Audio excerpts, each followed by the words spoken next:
Okay, so nandito na tayo muli sa ating trading station para i-discuss ko sa inyo yung mga bagay na ito.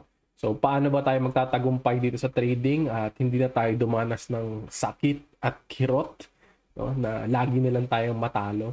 Pero majority of the traders, majority ng mga investors, ng mga tao na pumapasok sa mundo ng trading ay talagang natatalo. Pagpalagay natin the top 10% is nagkakaroon ng profit. Pero minsan kasi, out of one trade, one good trade, yun, profitable na matatawag sa isang buwan. Pero paano yung consistency? Consistency meaning year over year, you're making money, you're making profits. So, ang gusto natin, profitable tayo, maging consistent tayo na profitable. No? So, merong formula yan. Katulad din yan ng iba-ibang bagay sa mundo. Kunyari, success. Pagiging successful, may formula yan. It's not just about hard work. Maraming variable, marami tayong mga kailangang tignan kasi iba-iba tayo. Yan, sa trading. Merong day trader, merong swing trader, merong trend follower. Iba-iba tayo ng profile, iba-iba tayo ng kalagayan sa mundo, iba-iba tayo ng antas sa buhay. Merong nakakaluwag-luwag, may sobrang yaman talaga, anak ng CEO na kahit matalo, wala siyang pake. Meron sa ating mga breadwinner na hindi siya pwedeng matalo, that's why hindi siya nagre-risk ng malaki.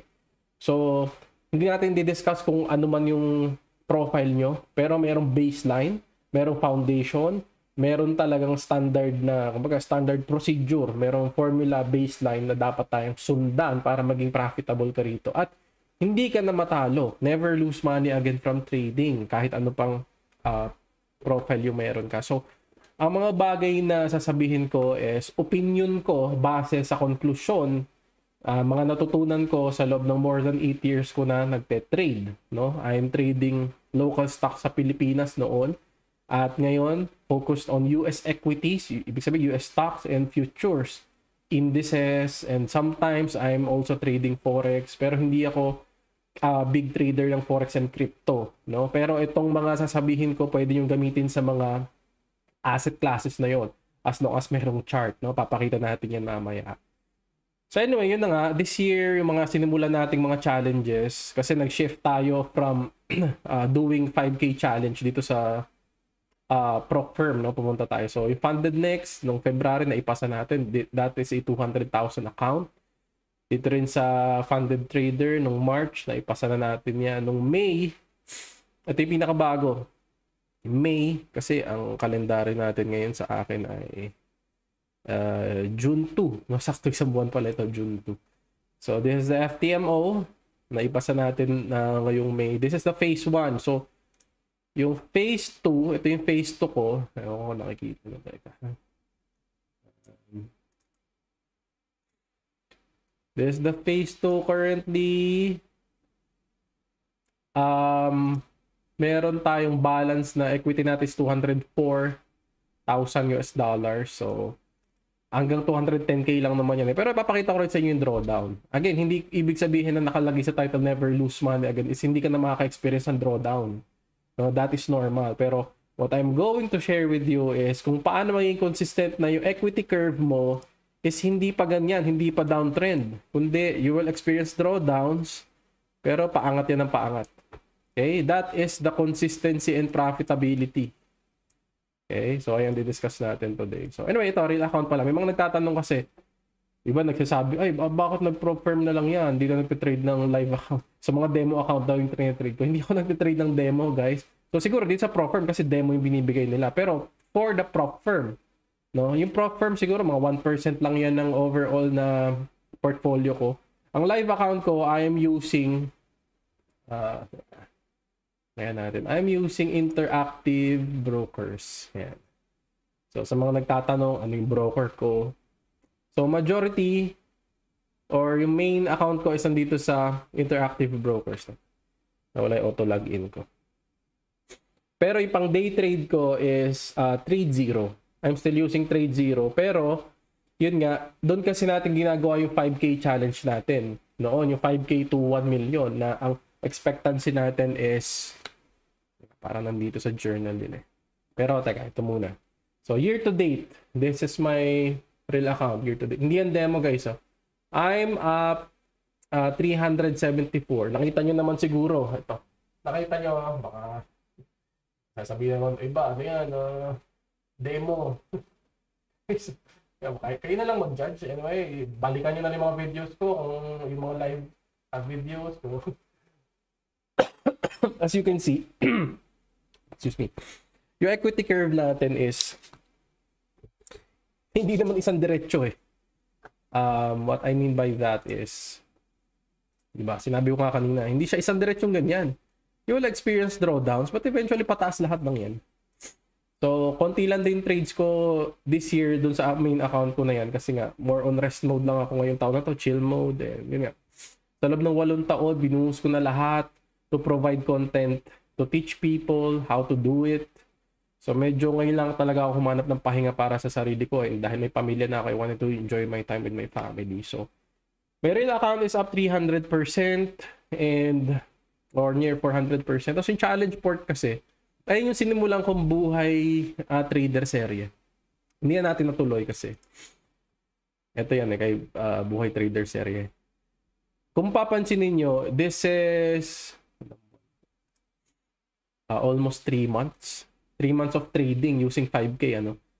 Magkano lang naging gain natin dito? Nasa 1.5 lang to sa pagkakatanda ko. Nag-1.9 tapos nag-1.5. Nasa 1.5 lang. Ilan lang yung 1.5? Actually, okay rin naman yun. Kasi sa loob ng 3 months, we started 5K, nag-gain ng 1.5. Ilang percent na rin yun, di ba? 20+%? Ewan ko, just do the math. Pero nakita ko kasi, what if mag-dive in ako dito sa prop firm kasi mas replicatable to ng ibang tao. What I mean by that is, yung prop firm kasi, very low cost yung entry sa kanya. Though, ito sinabi ko na to sa first video ko pa lang do sa prop firm challenge na ang problema dito sa prop firm is hindi nga siya regulated. Just like yung mga cryptos. Pwede sila magsara, tumakbo anytime. May nangyari ng ganyan, di ba? Si TFT, nagkaroon na ng problema. And kaya nag-take time challenge ngayon sa FTMO kasi siya yung isa sa pinakamatatag na hopefully mag-continue siya. Though, ako nga kasi, kung ikukumpara mo yung portfolio ko ng real account dito sa ginagastos ko lang sa... Kasi $1,000 lang yata itong 200k account eh. For me, very afford siya. Hindi siguro aabot ng 1% ng total portfolio ko. Pero hindi ganun yung estado sa lahat ng tao.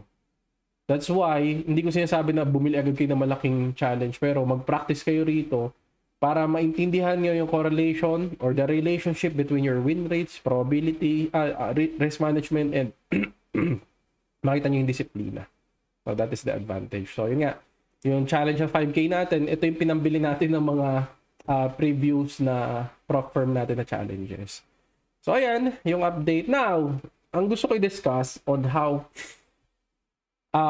or the formula on how to never lose money again. Always think that trading is about probability. Probability and not certainty. There's no such thing as certain and guaranteed. So, sinabi ko kanina sa simula ng video, no? Garantisado. Pag ito sinunod nyo, magtatagumpay kayo. Ginarantyahan ko kayo. Pero ibig sabihin dito, walang ibig sabihin, kunyari sinabi kong okay, lilipad pa to. Walang guaranteed na lilipad to. Okay, babagsak to. Walang guaranteed na ganun. Hindi tayo manghuhula. So naglalaro tayo sa probability. Pero if gagamitin niyo yung best practices na sasabihin ko ngayon or the formula na sasabihin ko sa inyo ngayon, there's a guaranteed chance na mas mataas yung probability or likelihood na magtatagumpay ka sa mundo ng trading. Now, the probability is simply how likely something is to happen. No? So para madali natin maintindihan, here's a photo. The probability of the spinner landing on blue. So let's say this is the spinner. So may umiikot dyan, di ba? Para sa Wheel of Fortune. So it is impossible to land on the blue if wala sa option mo or wala sa choice yung blue. Of course, wala naman sa choice. Paano siya landing yan? So there's 0% chance. It is impossible. Now, it is very likely naman to land sa blue if 5 out of 6 ng pagpipilian mo is color blue. Mataas yung chance, mataas yung odds. There's even chance or 50-50 if 50% is white, 50% is blue. Parang toss coin yan. And unlikely naman pag mas mababa yung option mo na blue compared sa white. So, gawin natin iba yung analogy. Lagay natin ng what are the odds of getting struck by a lightning? No? what are the odds na tamaan tayo ng kidlat? So, based sa US, no, this is based on Britannica. 1 in 15,300 daw. That is, kung ipa-percentage natin, 0.0065% throughout your lifetime. No? Sa US ito, yung statistics na ito. So anyway, ito, probability and statistics. So, ayan yung probability natin, di ba? How likely something is to happen. Ngayon, statistics, saan naman natin kinuha yung mga bagay na yan? Doon sa mga nangyaring cases na. So, meron tayong mga actual sample. So, doon nila kinuha yung mga maths nito, yung mga numero na yan. So, on average, 270 people daw yung na-struck sa US per year. Eh, ilan yung population ng US? Sobrang liit ng 270, di ba? So, throughout your lifetime, 0.0065% chance lang. Now, balik tayo dito sa spinner. What if nabubuhay ka sa US sa lugar na hindi madalas umulan? So, it's almost impossible na tamaan. Kasi, usually, kumikidlat kapag umuulan. Na usually, kung madalas sa inyo, hindi man umuulan. No? It is high likely impossible yan. Pero, very likely naman na tamaan ka ng kidlat pag naandun ka sa lugar na palaging umuulan at nagkakaroon ng thunderstorm. No? Mas mataas yung chance ng mga tao na nakatira dun sa may thunderstorm kaysa dun sa wala. No? So, the probability increases. So, ganun yung gamitin nating analogy ngayon sa pagtitrade. Kaya doon tayo pupunta, ito, mag-live trading tayo. Para mas madali nating ma-visualize. Ano? So, there is technical analysis. So, this is the baseline of my edge. I'm using fundamentals din na. So, let's say 80-20, 80% technicals ako or maybe 90%. Pwede nating sabihin yan kasi I rely heavily on technicals dito sa mga decision ko. So, let's say, ito, i-analyze ko muna yung chart. So, hindi ganun kagandahan yung chart. Why? Ang tingin ko kasi rito ay sideways. Bakit ko nasabing sideways? So, drawingan natin siya. So, this is the first markup. Lumipad. Tapos, nag-pullback na naman siya. Bumalik siya dun sa range na yun. So, from this pullback, yan. So, it created high and then new high, nabasag yung resistance. But, bumalik na naman siya.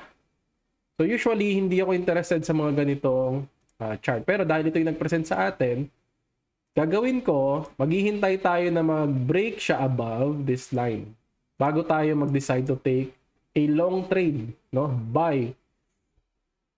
So, next natin. So, nakalagpas siya, pero red candle. So, hintayin natin mag-drop at makarecover. Bibili ako after that. Yan, ito pwede na to actually. So, pag bumili ako dyan, this is going to be my top area. So, let's buy. Ang target natin for this, so dito ako bumili, 1:1 lang yung target. Here's the target, okay? Tingnan natin kung aabot siya. So, yun, umabot na dito. So, I'm going to sell. So, meron tayong 1 winning trade. Now, ayoko na ng chart na to. Kunyari, tapos na mag-trade sa kanya. May 1 winning trade lagay natin. Kasi, lalagyan natin ng connection yan.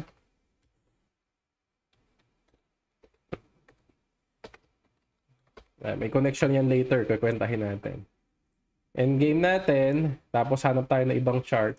Hindi kasi ako makapag live trade sa inyo dahil matagal yun. So, I'm doing live trade every day with my Ascension students. Pero ngayon, medyo pahinga mode lang ako. Pagbalik ko, live trade ulit tayo. So, this one. Technicals ulit to Isipin nyo nga na hindi tayo tatamaan ng kidlat kapag hindi naman umuulan or hindi naman madilim or walang thunderstorm. Pero high likely yung chance kapag umuulan. So dito, may mga areas akong titignan na highly likely lilipad yung stock, aangat siya kapag nalagpasan niya yung specific technical levels and pag may pattern ako na nakita. So ganun lang, tumataas yung probability. Again, probability. So dito, itong area na to pag nag-breakout siya dyan. So, hindi ako bibili hanggat di siya lumalagpas sa area na yan. Ito, actually, pag lumagpas dito, pwede na yan. Yan, ito, pwede na to. Ngayon, pwede na akong bumili. Ang stop ko was below this level. So, 1:1 lang ulit. Let's buy.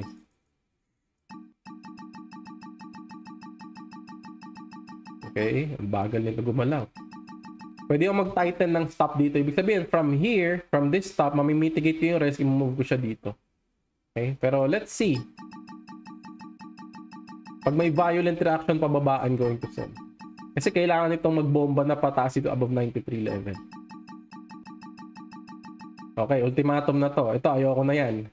Pwede na mag-sell dyan. Hindi na natin hinintay dito. Nag-sell na tayo. So, tingnan natin kung tataas siya. Wala, bumagsak ko. So, the probability, again, paano natin nababasa yung movement na yon? There's a probability based on candlesticks. So, we have 0, 1, loss. So, isa na lang. Nag-try tayo ng isa pa. Again, I'm just reading price action. Pero, hindi ko sinasabi na mag-price action lang kayo. It's up to you. Whether you believe may mga indicator na gumagana, magic indicators, it's up to you to find that out. So, personally, I'm only using price action. Pwede kayo mag-add ng MA. So, makikita nyo rin naman eventually mga win rate yan and effectivity and efficiency yan sa market. So, anyway, this one, it is an uptrend pero nag-sideways tayo. So, I think pwede tayo mag-buy on support. But buying on support, I think, kailangan niya bumalik somewhere around or above this level. Saka ako magkakaroon ng interest. Nako, downtrend. Ito, uninterested na ako agad dito. Lumusot na eh. Yung lalim. Pwede tayo mag-bounce pero not my type. Again, ito, isa pa. Dito sa challenge na to, dito sa ginagawa nating practice na to, you are being presented with one chart. Pero sa real life scenario, bibigyan ka ng ilang consecutive or simultaneous na asset classes na pwede mong pagpilian. You don't have to, okay, ititrade ko na to. Hindi mo dapat pilitin yung sarili mo na i-trade yung isang asset. Dapat yung trade, yung asset mismo, with, wala pang 1 second na glance. Alam mo na agad, this is a good buy. Makikita mo agad dun sa chart, sa pattern na pinapresent niya. Now, ito maganda to. Ayan, structure, kita natin. We have right here a markup. We have a consolidation, we have a markup, tapos nag-consolidate ulit siya. Possible na mag-breakout. So, ano gagawin natin? Let's see. Hanap tayo ng area na magiging trigger natin for a buy. So, above this level, I'm going to buy. Reject pa. Close. Sabihin, nag-close above my key level. So, I'm going to stop right here. This is going to be the entry. 1:1. Ayan lang. Very quick.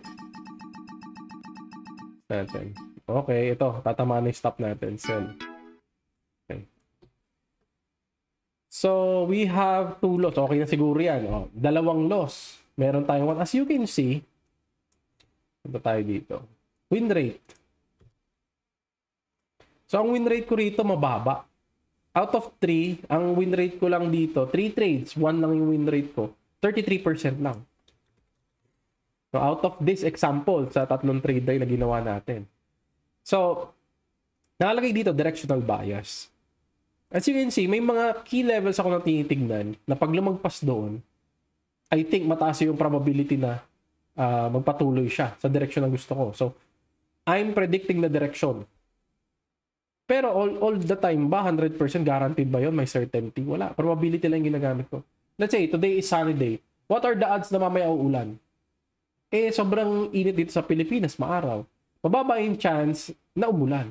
Pero pagka nakita makulimlim, madilim yung ulap, highly likely na uulan. So, ganun lang din. I have certain patterns na ginagamit for the likelihood na ma-predict ko ng tama yung direction. No?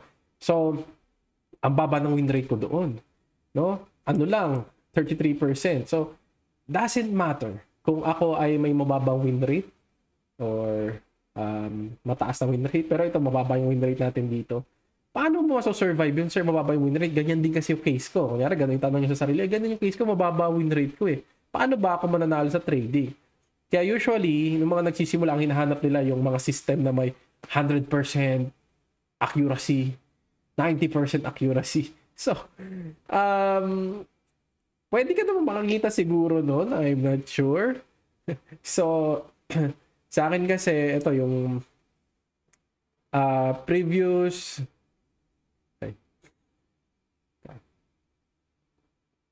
Okay, nag-log out. Nag-login ko lang muna. Yung previous ko na phase 1, hindi ko na kasi makita dito dahil mukhang nabura na yung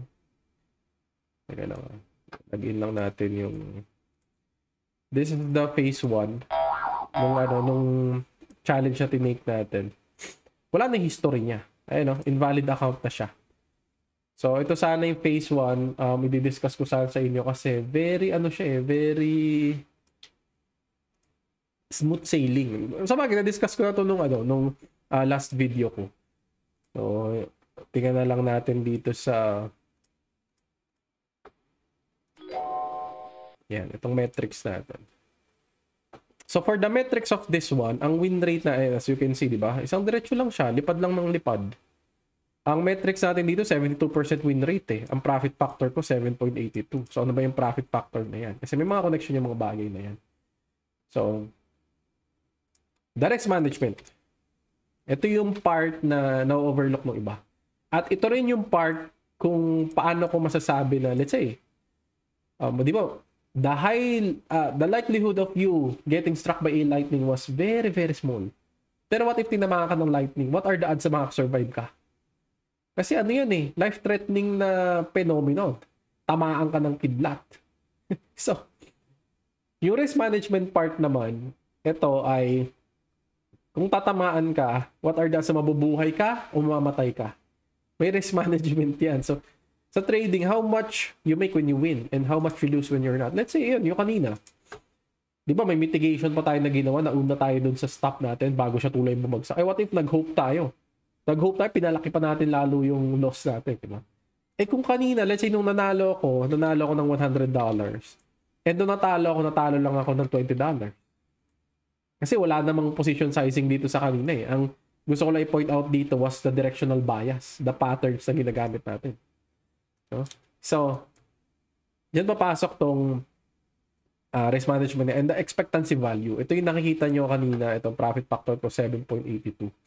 Compared to my losses, yan, may formula naman. No? Ito, tingnan nyo, sa FTMO na formula to. Compared to my losses, magkano ba na papanalo ko? So, every time I trade, how much is the return of my winnings compared to the returns of my losers? So, if ang win rate ko kanina is ito, nasa 33% kasi. So, let's say between 30 to 35%. If I have a 2.5 return, profitable pa rin ako. Ano ibig sabihin yan? Let's say, I am betting $100 for every trade. At sa magiging return sa akin whenever I'm winning is 2.5. So, I'm earning, multiply mo lang by 2.5 is $250. You can still become profitable. Kahit mababa yung win rate mo or yung edge mo to predict the direction, you know, yung directional bias mo. So, ang gusto ko ipakita sa inyo, bakit tayo nagkakaroon ng drawdown? This is the reality. Hindi pwedeng iwasan na matalo. No? O na single trade, hindi maiwasan yan. Pwede ka magkaroon ng losing streak. Hindi mo maiiwasan yan. So, tingnan natin kung may losing streak dito. Wala yata. Dito sa challenge ko nung ano, ko may losing streak to. Ito, consecutive loss na inabot ko 5. Pero yung consecutive win ko is 7. So this is discretionary, hindi ito mechanical na na system. I'm teaching my students the playbook and the system overall kung paano nila hanapin yung mga winning stocks na dapat i-trade. So anyway,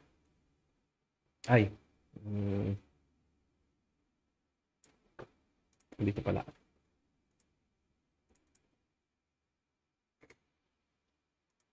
Tingnan natin yung yung challenge ko ng phase 2. Kasi nga, I told you, nagsimula to first week of May. Nagkaroon ng drawdown. Tapos biglang drawdown na. Hindi natin maiwasan yan. Paano yung road to recovery? And if you're going to compare, sobrang konti lang trades ko eh. So, 16 trades. Kanina, nasa 40 plus eh. Ang win rate ko nito, 62%. Profit factor ko, 1.30. Ngayon lang naman naka-recover to. It's because, ano ba yung trade na ginagawa ko? Bakit ako natatalo nakakaroon ng drawdown? Again, hindi ako masyadong nag-screen time in the last 2 months, I think. Ano lang, tingin lang sa cellphone. Kung i-compile ko yung araw ko ngayon, siguro wala pang 15 minutes yung ginugugol ko ngayon dito sa trading. And the rest of my days, I'm taking my time with my family and myself. Ganun yung nangyayari. Hindi ako actively nagpe-trade ngayon. So, given that circumstance is, puro swing lang din ito. I think itong chill trade, as you can see, hinahayaan ko lang yung trade na it's either tamaan yung TP, yung take profit area ko, yung target ko, or tamaan yung stop, kung saan siya may invalidate. So, hindi lagi ang tama yung direction na gusto. Kasi buong May, kaya ako nagkaroon ng drawdowns because I'm shorting the market. As you can see in the history, yan. Majority, ito type, tingnan mo, puro sell. Ilan lang yung buy ko. Ngayon lang ako nag-buy kasi for the bounce ng US 30. Ito. Yan. Bounce. Yun, nag-bounce naman siya. So, directional, hindi ko masasabi na meron akong high win rate. At hindi ko ipagmamalaki na, hindi, mataas yung win rate ko, kaya ko i-predict lahat. Hindi ganun. So, I just understand the relationship between my risk management and my win rate. So, ang dapat nating tignan and dapat nating i-focus, if you don't want to lose money anymore from trading, was your expected return, your expectancy. So, magmababa ang win rate mo, be sure na you have a quality return. Every time na mag-re-rest ka ng $100, hindi pwedeng $100 din yung return kung mababa yung win rate mo. So, learn how you can hold your profits kung lumipad man yung asset mo or mag-go according sa direction mo. That is the only way. Kung mataas naman yung win rate mo, hindi masyadong problema yung risk reward, but mas mahirap maging mapataas yung win rate. Actually, yung nakita ko through my 8 years experience. Pwedeng maging iba sa inyo, pero mas madali na pataasin at i-hold yung mga winning trades compare dito sa mapataas na win rate, no? So, kaya ako naipasa yung mga previous challenges, it's because of ito. 3 things. Number 1, manage your risk. Ano ibig sabihin? As you can see, nung nag-suffer ako ng drawdown, paano tayo naka-recover? Kahit dito sa real account, pakita ko sa inyo. Basta mali yung directional bias ko, mag-suffer ako ng drawdown. Yan. Makikita may malaking lubog eh. Yan, di ba? May malaking lubog yan. Ayan, oh. Lumubog muna. Bakit lumubog yun? No, kaya lumubog yun kasi nung May, the market continued rallying. Napipigilan ko ba yun? Nag-rally yung market. Kumbaga, I started my short again dito. Dito pa lang. This point of time. Ilan yan? Lumipad pa yan bago bumalik eh. So, tingnan nyo. Kabaligtaran to nung galaw nung nung real account. Kasi naka-short nga ako. I'm telling my students, if I am short, hindi yung kwento-kwento lang, I'm really short. No? So, pag mali yung directional bias ko, I'm going to suffer drawdown. Ngayon, depende na lang kung gaano kalalim yung drawdown sa risk na ilalagay ko. You can control your risk. That's the only thing that you can control in the market. Dito sa pag-trade mo. Hindi mo makakontrol kung saan direction yan pupunta. You can control whether tingin mo 100% sure ka dun sa pattern na meron ka, tapos lilipad talaga siya. Hindi mo makakontrol yan. You should always manage your risk. Take small size or position. Do not put yourself into a place na magiging, kumbaga wawasakin yung buhay mo. Na mag-all in ka. That is the biggest na mistake na ginagawa ng iba. That's why they are losing money. Ako dati ganun. Yan, naranasan ko yan kasi sabi ko sa inyo. Again, pwede nyo namang mag-all in pa rin ngayon na mag-all in and see kung magkakaroon kayo ng consistency. Kasi pwede ka maging profitable na isang trade, dalawang trade. Pero yung consistency na sa loob ng ilang taon, maraming taon may profit, I don't know kung maaabot mo yun. So, focus on your risk. Number 2, use time. Lagi natin in-reiterate yung time. Sabi nga sa inyo, ilang trades lang ako ngayon. Compared sa dine-day trade natin noon. Tingnan natin dine-day trade natin. For 3 months, may 81 trades to. Ngayon, 1 month, itong phase natin, nasa 16 trades lang. And yun, account ko ng main, I think, na wala pang 30 yung trade na to eh. Puro swing lang kasi eh. So, use time, meaning, in-explain ko na to sa mga previous videos. We have a graph. This is the graph ng result. And then, itong x-axis natin was time. Eventually, gaganyan yan eh. Diba? You just need time. Ito yung time element. Ito yung result natin. You will achieve the result that you want as long as you take your time. Use your time to your advantage. Hindi ka magmamadali. Iba, nagmamadali. Ang gusto kasi nila, bukas, ganun na agad yung portfolio. Ano nangyayari? Kabaligtaran nangyayari. Pabaliktad na ganun, no? Negative percentage. So, nagpo-fall into depression. Tapos, ito yung napapansin ko dun sa ibang mga nagko-comment na parang nagagalit na sila sa mundo, trading is a scam. Kasi sinusunod nila yung sarili nila, which is lahat ng urge natin as a human being was wrong. Na natalo ka na, magre-revenge ka pa, ginawa mo na lang sugal, na tingin mo, babawi ka rin, makukuha ko rin pambalik yan. Sinugal mo na lahat, di na nabalik sa'yo kasi you are not focusing on your skill. Hindi mo gusto i-cultivate yung skill mo, gusto mo pera lang agad. So, use time to your advantage, guys. And then, number 3, have a deep understanding of your metrics. Anong ibig sabihin nito? Ito. You have the win rate, you have the profit ratio. There will come a time. Ito, nung nasa drawdown ako, mababa win rate ko, mababa profit factor. Pero alam ko yung gagawin. Troubleshoot ko yung sarili ko. Okay, kung mababa ako, let's say, nandito ako, so mababa yung reward, anong gagawin ko? My next trade should give me higher return. Pumili ka ng magandang trade. Pumili ka ng trade na bibigyan ka ng 5 times ng return kaysa dun sa nilapag mo na risk. Let's say you put in $100 nga. Your $100 should turn into 500. Find a trade that can give you that. No, hindi mag-over leverage ka, but makikita mo based on the patterns, based on the structure na pwede ka niyang bigyan. There's a possibility of it going and giving you 5x return. So sometimes, again, pwedeng based on time. Kanyari, ito Nasdaq. Or the Dow Jones. Ito. Nung medyo nag-breakdown na siya from the recent, ito. Sa micro time frame, makikita natin yan. Let's say 1 hour. Ayun, nag-breakdown na yung support. Pumasok ko dito, kaya sa retest na to. No, pumasok ka dyan. If your risk is only this lower high, gawin natin to sa short position. Yeah, this lower high. Hintayin natin maka 5 yung return. Risk reward ratio na 5. Ito. Itong drop lang na to. 1:5 ka na. Yan. This is your tight stop. And that is your TP. Kung nag-hold ka naman, hanggang doon sa ibaba. Which is for me, imposible to na ma-hold ko yan hanggang baba. That is 1:13. Nakita niyo may mga trades ko dito. Ito, halos break even ko lang eh. Yan. Tapos yung US 100, ganun din halos. Ito lang, in-scalp lang natin. I shorted, doon ako nag-cover. Ito, sa pinaka, ito, nakuha natin kahit pa sa baba. Pero di natin alam, pwede pa bumaba yan. Something like that. Hindi natin masyadong overestimate na dapat lagi na lang mataas win rate mo.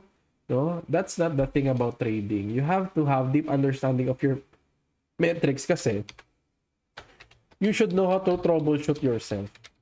As a trader, you are also, and you should be your own trading coach. Hindi ibig sabihin na, ay, ako na lang trading coach ko, hindi na ako ng iba. Pwede ka kumuha ng iba. May mga taong ganoon eh. Pero you have to understand yung metrics. Paano mo i-fix yung sarili mo? Kasi dyan lang naman maglalaro yan eh. Oh, losing ako. Bakit ako losing? Mababa ba yung win rate ko?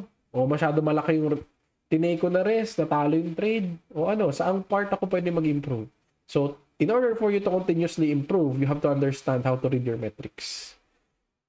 So, ayun lang siguro ang masasabi ko rito. Imposible ka talagang matalo pag nag-focus ka dito sa mga bagay na ito sa skill. May mga magsasabi dyan, imposible matalo, ba't natatalo ka pa rin? Again, drawdown is normal. But you will eventually recover.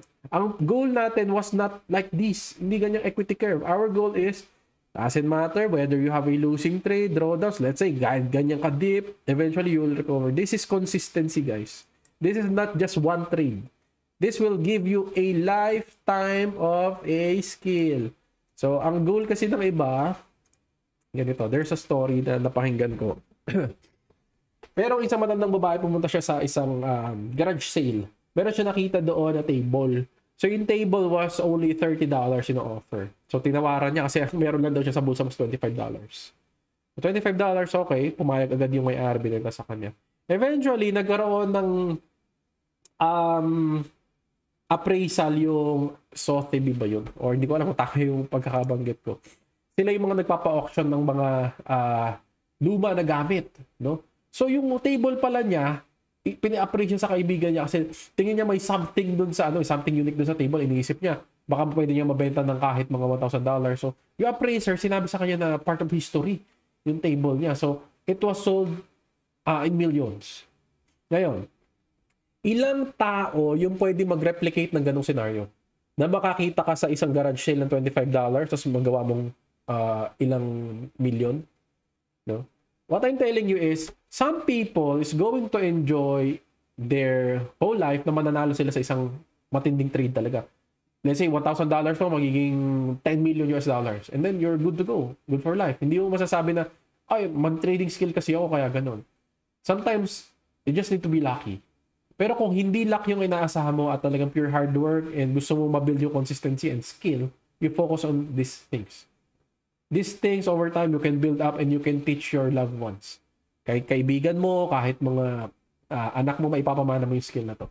If you're focusing on your skill, ito lang. Ito ang masasabi ko. This is my conclusion and this is my opinion. It's up to you if you want to believe and use these concepts. So, ayun lang siguro, guys, ang aking magiging update sa video na ito. And thank you everyone for watching. May God guide us on our trading journey. And God bless you all. Thank you.